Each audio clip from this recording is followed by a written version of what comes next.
Por terminar, el tercero era el revisionismo histórico. Yo creo que otra cuarta razón para vivir este tiempo de gran cambio que estamos es el fin de la gran liquidez. A raíz de los atentados del 11 de septiembre del 2001 en Nueva York, Greenspan puso en marcha lo que se llamó la etapa de la gran liquidez, que es ese hecho de que el dinero no costaba, que era una cosa increíble en la historia de la humanidad. Es más, la idea era que la cigarra tenía razón frente a la hormiga. Esto de ahorrar es un error, ahorras, tienes que pagar por ahorrar, y en cambio te endeudas y resulta que te lo dan prácticamente gratis, incluso que había la posibilidad de que te pagaran porque tú debías. Bueno, esto se ha terminado y empezamos ahora con una enorme inflación que, en contra de lo que decían los expertos del gobierno, no es coyuntural, desgraciadamente. Y eso nos está generando evidentemente una evidente incertidumbre, no solo, sino una gran desestabilización de los mercados, y estamos viviendo ahora mismo pues una huelga de transportes que tiene mucho que ver justamente con todo esto.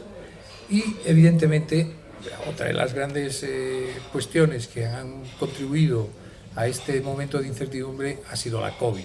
O sea, pasar por encima del hecho de que de repente el mundo entero, y ahí sí que ha sido una globalización, de repente hayamos comprobado que un bichito inexistente, no, muy invisible, puede parar el mundo entero, y que por primera vez en la historia los estados de todo el mundo decidieron parar sus economías. Es la primera vez que ocurre.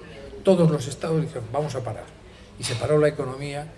Evidentemente hemos comprobado que la ciencia, nuestros científicos, nuestros investigadores, en un tiempo récord lograron una vacunas muy, en fin, hasta donde se ha podido demostrar, muy eficaces en contra de los negacionistas, y que ya tenemos ahora mismo creo que 2.600 ensayos en el mundo entero buscando ya el remedio ideal, ese que cuando vas, tengo gripe, tómate el antigripal. Bueno, pues ya están prácticamente detrás de la gran medicina del COVID. Pero la COVID ha supuesto también un factor desestabilizador de primer nivel.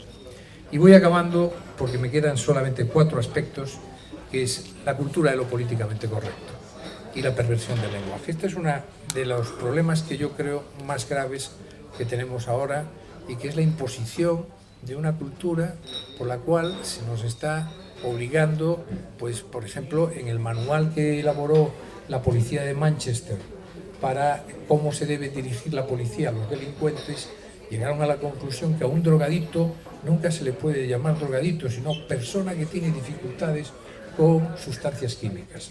Esos eufemismos es una forma de no querer abordar las cuestiones de verdad. O como ocurre en el País Vasco, que no hay ni un solo periódico que a la selección española de fútbol le llame selección española. El combinado nacional, la roja, el no sé qué, la escuadra, no sé qué, pero nadie le llama selección española de fútbol, porque parece que no diciendo española, o la selección de España, no existe. Si tú no dices España, pues España no existe, porque no cabe duda que los nombres dan y hacen realidad. Bueno, pues lo políticamente correcto nos lleva a situaciones como eso de ir contra la propia gramática, contra la propia lengua, y también además, sobre todo, si no hay pensamiento libre, no hay libertad. Si estamos imponiéndole coacciones a los pensadores, por eso en España no hay intelectuales.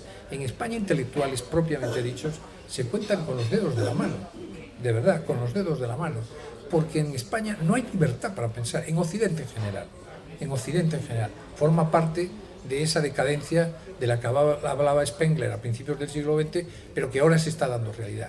Hay una coacción permanente a la libertad de expresión, a la libertad de pensamiento y a la libertad incluso de investigación en determinados campos de la sociología. Sigo.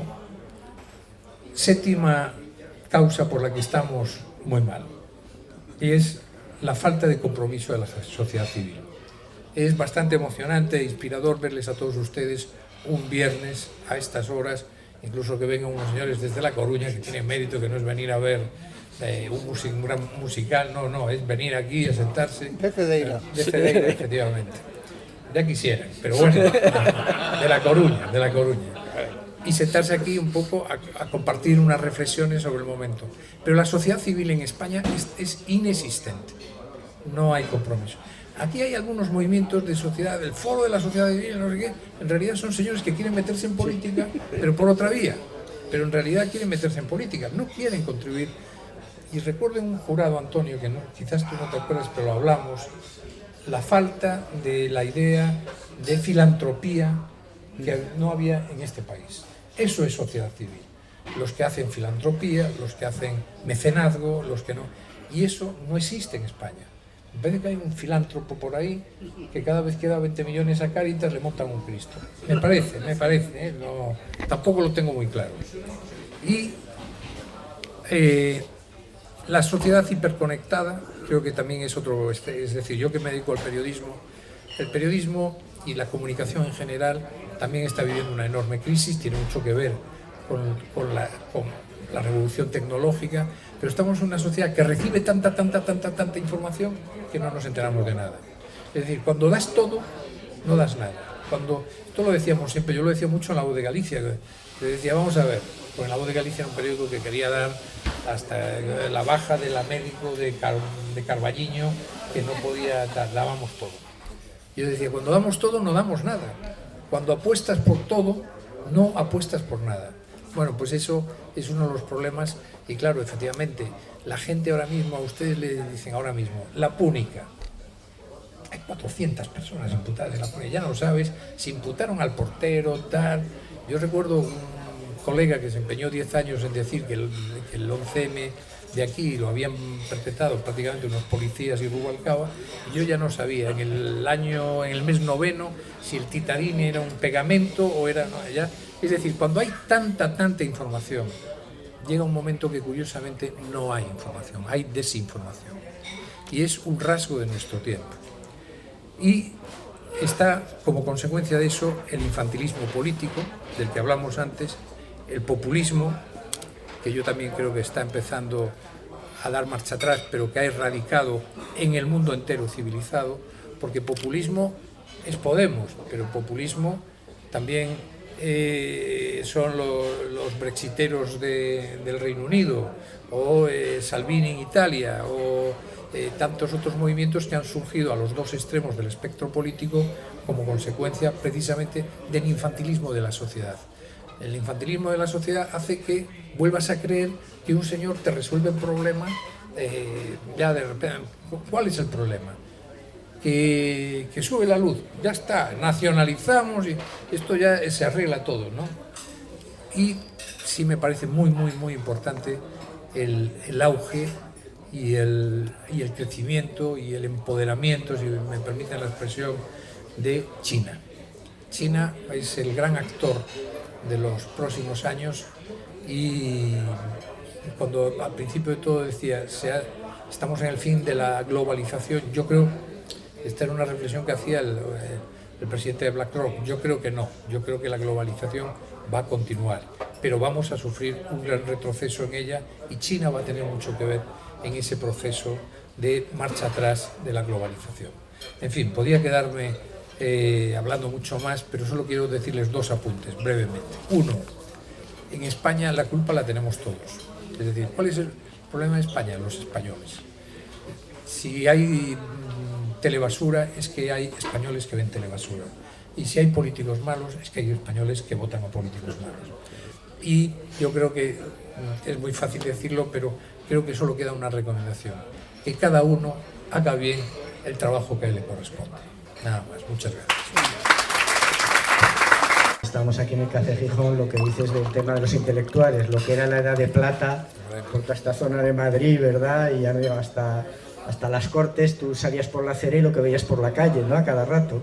El liberalismo en todo esto, ¿qué tiene que decir o cuál va a ser su situación en todo lo que viene ahora? El liberalismo nunca ha sido entendido en España y es muy posible que nunca lo sea del todo, ¿no? Ser liberal es fundamentalmente aceptar que el otro puede tener la misma razón que uno. Y no ser liberal es pensar que la opinión de uno es una opinión absolutamente cierto, ¿no? Y España no es un país liberal, ¿para qué nos vamos a engañar? No lo hemos sido nunca y yo creo que no tenemos la más mínima intención de serlo, ¿no? Pero tampoco hay muchos países liberales en el mundo, es decir, no creamos que el liberalismo está triunfando, porque eso no es verdad, es decir, el liberalismo ofende a mucha gente. Hay mucha gente que prefiere el dogmatismo, hay mucha gente que prefiere ser protegido por el dogmatismo, Y lo estamos viendo en Estados Unidos, lo estamos viendo en toda Latinoamérica, lo estamos viendo en toda Europa. Y Vieto ha dirigido y sigue dirigiendo periódicos liberales, periódicos en los que el principio básico es que se aceptan todas las expresiones y todas las manifestaciones, ¿no? Y a mí lo que gustaría es que todos entendiéramos que este tema sí es importante. Es decir, el día en que indirectamente la libertad de expresión se vea coartada, y está coartada de muchas formas, ¿no? Pues estamos perdiendo calidad democrática, y perder calidad democrática es además perder calidad económica. Los países democráticos auténticos son los más ricos del mundo. Y eso yo creo que aceptarlo no debe tener mucha dificultad. Los países auténticamente liberales y democráticos, los que más tienen calidad democrática, tienen más calidad económica, tienen más calidad convivencial, tienen mucha más fuerza en el mundo, además, tienen más protagonismo en el mundo, ¿no? Y yo creo que ese es un tema que en España no podemos olvidar, que España es un país en donde el liberalismo le cuesta mucho penetrar, realmente le cuesta mucho penetrar. Desde la Constitución de Cádiz del 1812 hasta ahora, qué maravilla fue la Pepa esa. Hay que reconocer que la Pepa... Y Cádiz. ¿Hay algún gaditano aquí o no? No hay gaditanos. Pues hay que agradecerles. Porque estaba de todo el mundo, las provincias, de toda Sudamérica, los diputados, en la Constitución de Cádiz. Empieza diciendo: España no pertenece a ninguna familia, no es propiedad de ninguna. Y que la obligación básica es ser buenos. Pues bueno, el tema faltaba más. No, yo quería decir que cuando hablabas ABC, por ejemplo, Gregorio Marañón escribió muchos años la tercera de ABC, en el franquismo. Y decía Gregorio Marañón que yo escriba en el ABC y que ABC publique mis artículos es la mejor forma de entender la idea liberal. Y era así, y efectivamente en ABC se publicaron a mucha gente que no coincidía con la línea editorial del periódico, hasta el punto de que el franquismo más duro solían reírse de ABC, porque efectivamente ABC tenía muchos colaboradores, tanto dentro de España como fuera, que habían sido republicanos notables. Y entonces los franquistas más duros, que tenían el Arriba, el Alcázar, el Pueblo, decían: ABC, el diario monárquico que escriben los republicanos. Oye, Vieto, y el periodista profesional en este momento, ¿cuál es su lugar, su situación o qué futuro tiene con todo el tema de las redes y lo que estabas comentando? De los bulos, de la poca formalidad que hay en todo.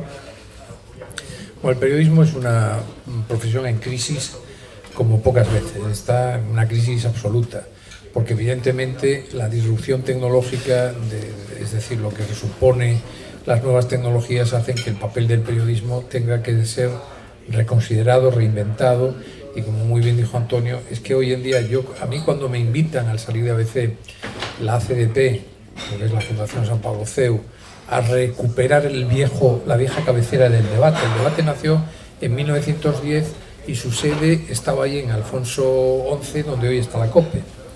Y el debate, que también me vais a permitir que diga pocas ideas más positivas de la idea de convivencia que debatir. Es decir, yo entiendo que si voy a debatir, tú piensas distinto a mí, pero yo estoy dispuesto a escucharte y espero que tú me escuches a mí, ¿no? El debate, el campo semántico de la palabra debate es muy, muy noble. Pero volviendo al periodismo, mira, el periodismo en primer lugar está fatalmente pagado. Estamos en la escala salarial, pues junto con los profesionales de la hostelería, de los camareros, en el mismo nivel. La única diferencia es que los profesionales de la hostelería pueden recibir propinas, nosotros no. Si las recibimos, malas sobrecogedores. Exactamente, eso es para que entendáis. En segundo lugar, es una profesión con un nivel de frustración altísimo. Es el colectivo profesional con más frustración que existe en España. Esto es un estudio que hizo la FAPE, la Federación de Asociaciones de Prensa de España. ¿Por qué? ¿Por qué tipo de frustración? Porque todos los jóvenes piensan, en primer lugar, el cine, que ha hecho grandes maravillas, ha hecho mucho daño en su día en el colectivo médico, pero en el periodista. Es decir, todos los chavales que van a un cine, ven la película de Los hombres del presidente, ahí a Ben Bradley, todo el mundo piensa que voy a tener un Watergate, me voy a tirar en paracaídas en una guerra, voy a presentar un gran telediario y tal. Entonces, en España estudian periodismo 5.000 chavales, chicas y chicos, que son cada vez más chicas, 5.000 al año en 50 facultades de ciencias de la información o ciencias de la comunicación, como queráis llamarlo. No tiene capacidad el mercado español de asumir 5.000 todos los años. La culpa la tienen, pues claro, las autoridades que no planificaron. Cuando yo estudié periodismo había 3 facultades: Madrid, Pamplona y Barcelona. Y ya entonces nos decían, esto es una fábrica de parados. No, entonces, pero claro, 5.000 todos los años, cuando los periódicos, las empresas de comunicación, lo que están es reduciendo plantilla, pues claro, la gente, ¿qué genera eso? Que van a trabajar por 600 euros. Malo, porque si tienes una persona que cobra 600 euros para ser periodista, malo.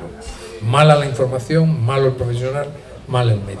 Pero es que además, como tenían tanta expectativa, porque las revoluciones, también hay que decirlo, no las hacen los pobres. Las revoluciones históricamente siempre las hicieron aquellas personas que tenían una expectativa y no la vieron cumplida. Y en periodismo hay un nivel de frustración enorme, porque después tu vida de verdad languidece en los días grises como hoy en una redacción de un periódico, y no hay Watergate, no te tiras en el paracaídas, no eres el columnista estrella, y no, hay muy poquitos. Es decir, hombre, yo conozco a fulano, citrano, sí, fulano, citrano, tal, me quedan 150. Frente a 150 hay miles de chavales que a los 30, 34, 35 años dicen, pero yo para qué estudié periodismo.